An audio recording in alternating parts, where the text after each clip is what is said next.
Þá höldum við áfram í föstudagsþættinum sem við tökum hérna fyrir pakkhúsinu í innbænum á Akureyri og næst ætlum við aðeins að tala við vitum eiginlega ekki alveg hvað því að við höfum nú oftast talað fréttir liðina viku en að því að það nú þetta síðasti föstudagsþátturinn fyrir þessi jólin ætlum við nú líka að horfa aðeins lengra tilbaka ef við munum.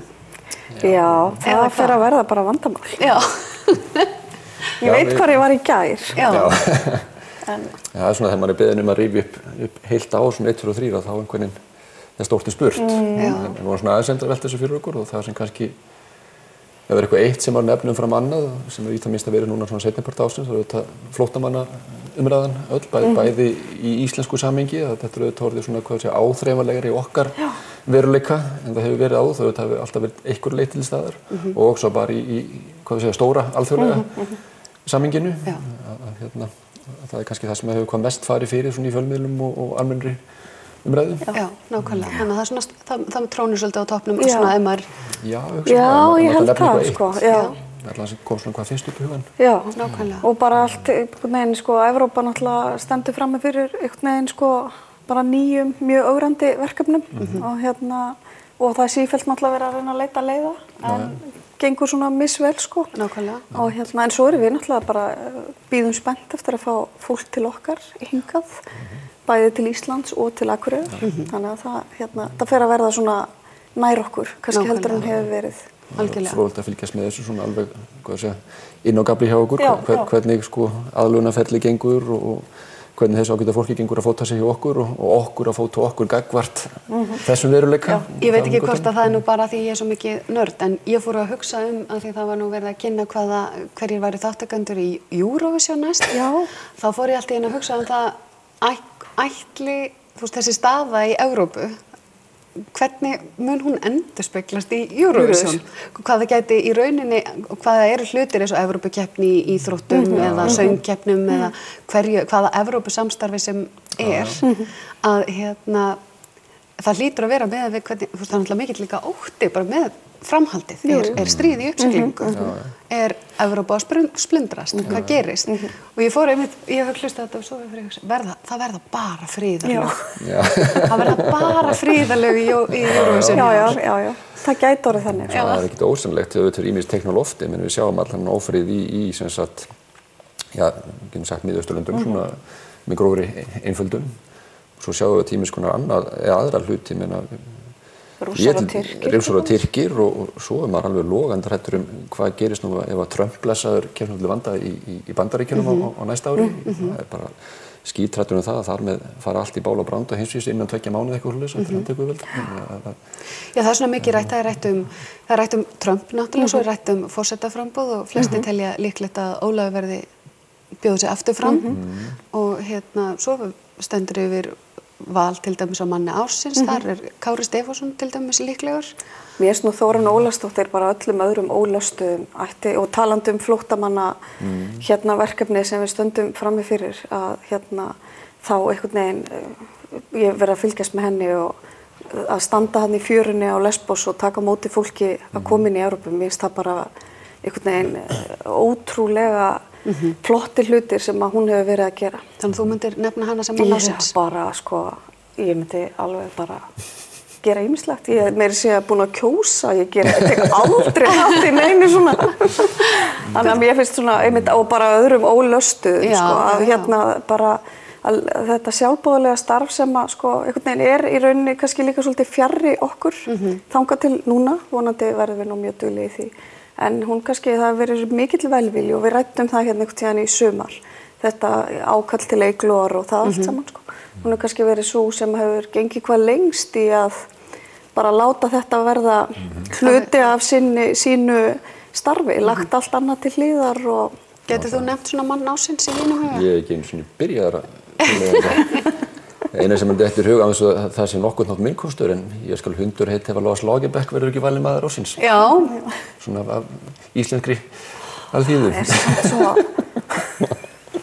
En af hverju hann? Sko, eru þeir ekki 2 aðal þjálfarar? Þeir eru vissulega 2 en hann hefur einhvern veginn fengið svona mesta mesta hólið, mestan partinn af hólinu, þó Heimi verið vissulega standandi hliðunum, en Já, en við hliðina á þeir eru báðir ráðin aðalþjálfarar, samt reyndin tala alltaf hann eins og aðstoðarþjálfari. Óskaplega held ég væri þitt á því ef það væri alltaf að tala mig sem aðstoðarþjálfaran. Það verðist einhver svona hugmyndasmiðun hann að bakið saman, svo ég hef nokkar innsýn í gangi. Ég vil að það sé bara Heimi. Já, nákvæmlega, sko, annarkvæmt báðir eða hvorugur. Ég get alveg tekið undir með Andreu á þess að ég sé nokkuð þessu fyrir mér, það er sterkur kostur vissulega. En hvað með forseta? Hvaða forseta myndið þið vilja sjá? Engan. Ég bara sleppi þessu? Já, einmitt. Einhvers staðar las ég að flestir vildu kjósa ónefnda konu. Það væri einhver svona, kannski einhver svona Vigdísar þrá í þjóðinni, en ekki kannski búin að finna hana. Ef það á að vera forseta áfram, þá finnst mér komin tíma á nýjan forseta. Mér finnst ekkert eftirsóknarvert við það að fara að toppa hérna Hvíta-Rússland í setu þjóðarleiðtoga, bara svo ég segi það nú hreint út. En ef að fólk óskaplega ánægt með hann, meiri hluti þjóðarinnar? Já, það eru því að það bannar honum að Nei, það er ekki hægt, sko. Ef þetta er það sem við viljum bara, þá er það allt sem er gott og blessaði sjálfur sér. En ég er ekki endilega viss að þarna sé besti kosturinn. Hvort heldur miðað við engan eða einhvern annan. En ef við tölum aðeins bara landsbyggðirnar í fleirtölu, nú er ég að æfa mig rosalega mikið að tala landsbyggðirnar í fleirtölu. Það er svona nýja trendið á þeirri forsendu að þær séu svo ólíkar í eðli sínu og það sé ekki gott að tala þær í eintölu. Já, ég held að sé mjög jákvæð breyting að við förum aðeins að svona greina þar á milli. En þetta er mér ekki mjög tamt. Nei. Landsbyggðirnar og ég er ekki að fara með fleipur og þetta er sko hugmyndafræðilegu grundvöllur á því að ég nýti orðið með þessum hætti. Þetta er nú sannlega fæstum eitt sérstaklega tamt kemur kannski. En hvað með svona málefni landsbyggðana? Hvað erum við að tala um? Það er náttúrulega ofboðslega mikið búið að ræða um heilbrigðiskerfið á liðnu ári. Og kannski það svona einstaka sem að fyrir utan flóttamannavandar sem maður finnur hvað mestan svona ótta í samfélaginu gagnvart. Þó það sem er ekkert sérstætt landsbyggðamál. Nei, svona stöðugt, svona eitthvað, veit ekki, ennþá pínu svona óáþreifanlegt almennt kannski, hvað maður kallaði kvabb eða svona óanægjuræddur endalaust að þessi hægt og bítinu bara hóla innan úr kerfinu. Og ég held að það sé nú bara staðreynd, sko. Já, hvað svo sem ríkisstjórnin segir að hún sé nú leggja meira en nokkuð tíminn áður og það allt saman, þá er ekki hægt að horfa fram hjá því held ég að það er ýmislegt eftir, ýmislegt ógert og staðan til Landspítalanum virðist vera alltaf því. Ég er bara hreint og klárt algjörlega óviðunandi, held ég mig að segja. Hvað svo stjórnin segist vera að setja í þetta, þá er það engan veginn nóg.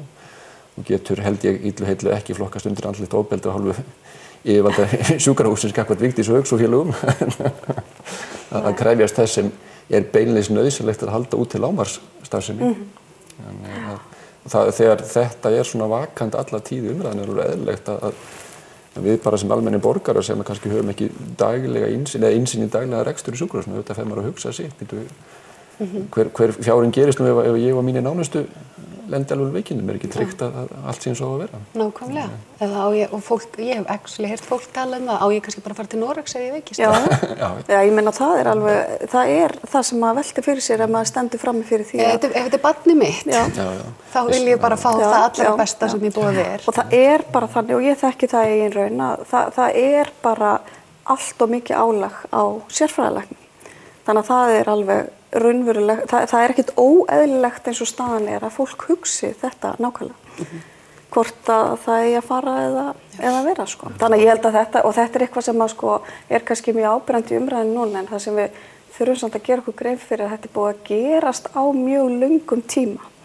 Ég vil segja alveg bara síðan upp úr 1990-95 að þá er bara búið að svona hóla einhvern hátt inn úr kerfinu þó að það kannski standa okkur kannski skýrast fyrir sjónum núna, sko. Eitt að lokum að því að tíminn er að hlaupa frá okkur eins og alltaf mér líður alltaf eins og þið þurfum miklu lengi tíma. Já, við höfum nú rætt að fá heilan þátt. Mér finnst pínu skrítið að sé ekki búið að taka, sko, taka það alvarlega. En hvers vegna ekki? Hvers vegna ekki? Það eru 24 tímar í sólarhringnum og við erum ekki að sýna hann á klukkutíma á dag. Andri og finnst. Það er bara svolítið áhugavert. Kannski fengi fleiri að koma.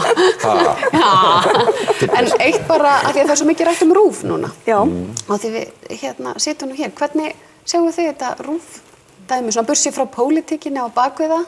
Ég held ekki hægt að hugsa þetta bursið frá pólitíkinni til miður. Það er rétt. Ok, með pólitíkinni, hvernig sjáum við fyrir ykkur RÚV. Miðað það sem maður heyrir núna, þá virðist það leynt og ljóst vera, þó ég reyna að bæja pólitíkinu frá þessu, vera að stefna núverandi yfirvalda RÚV að starfsemin þarf verið skorin svo inn að beini, það verður alltaf hægt að halda henni úti með einhverjum almennilegum hætti og fyrir að síðar kemur að því að mér taka ákvörðun sko ætlum að vera þarna á standa á einhverjum algjörum brauðfótum eða bara hætta þessu.